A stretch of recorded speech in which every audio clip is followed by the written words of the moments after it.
ជំរាបសួរបងប្អូនអរគ្នាបាទថ្ងៃនេះយើងមកសិក្សាមេរៀនមួយហើយចាំបងប្អូនងាកមើលមកក្រោយមកបាទអញ្ចឹងទីនេះជាចំណងជើងមេរៀនយើងបាទ short vowels បាទ short vowels បានន័យថាស្រៈដែលមានសំឡេងខ្លីអញ្ចឹងតោះយើងចូលទៅសិក្សាទាំងអស់គ្នាបាទអញ្ចឹងទីនេះបងប្អូននេះកន្លងទី1កន្លងទី2នេះបានន័យថាខាងលើនេះជា IPA ដែលយើងហៅថា phonetic យើងហៅកាត់អញ្ចឹងហើយនេះជាពាក្យបាទអញ្ចឹងយើងនឹងសិក្សាម្ដងមួយណាបាទដូច្នេះដំបូងឡើងយើងជ្រើសរើសយកមួយនេះបាទអាហ្នឹងគេហៅវាថាអា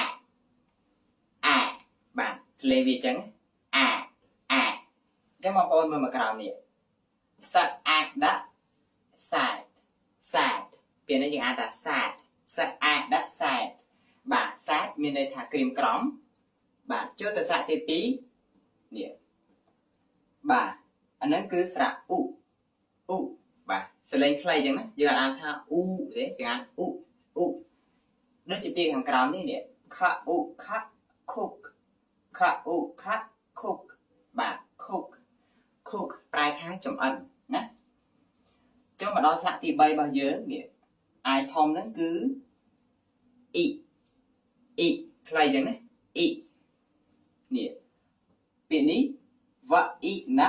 វិនបាទវ៉ាអ៊ីណាវិនបាទអញ្ចឹងពាក្យនេះយើងអានខ្លីអញ្ចឹងណាបងប្អូនវិនអត់អានវីនទេអានវិនដោយសារតែ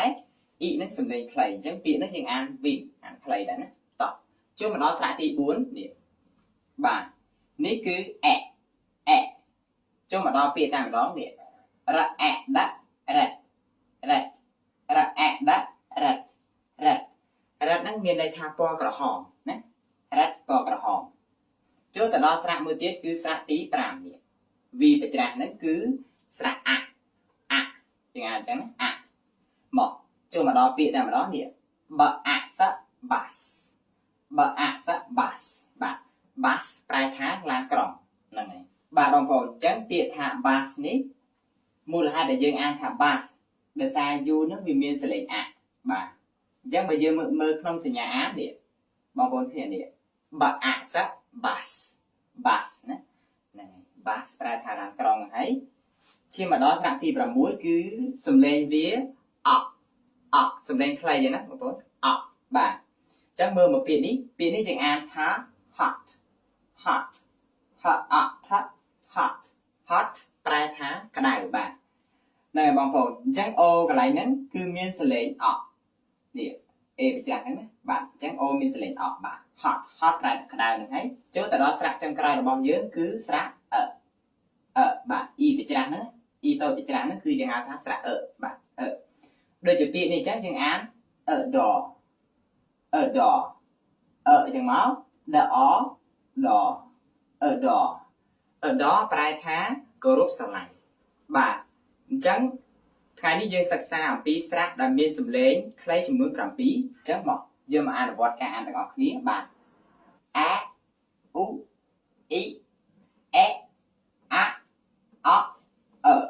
បាទអញ្ចឹងទាំង7នេះគឺមានសំឡេងខ្លីទាំងអស់បាទដូច្នេះបើសិនជាបងប្អូនចាប់អារម្មណ៍ថ្នាក់មូលដ្ឋានគ្រឹះភាសាខ្លីកម្រិតដំបូងថ្នាក់ VIP និងថ្នាក់ធម្មតាបងប្អូនគ្រាន់តែ comment ពាក្យថា OK នៅខាងក្រោមវីដេអូបន្តមកទៀតនឹងទទួលបានព័ត៌មានសិក្សាជួបគ្នាវីដេអូក្រោយ